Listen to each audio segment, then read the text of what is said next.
Silipin natin ang nakakantig na Holy Land experience ng ating ka-agripreneur.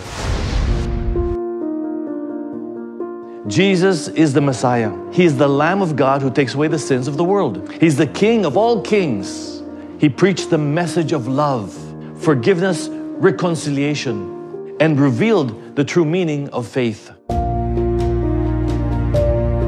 Every time na nagpe-pray ako, parang hindi ko mapigilan na umiyak ako kasi wala siyang reply in a sense na hindi kanya kinakausap directly, but kinakausap kanya in actions.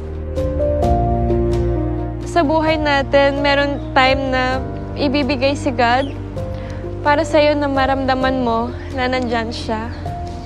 Meron talagang right time for everything, and I'm very happy na nandito ako ngayon. For I know the plans I have for you, declares the Lord, plans to prosper and not to harm you, plans to give you hope and a future.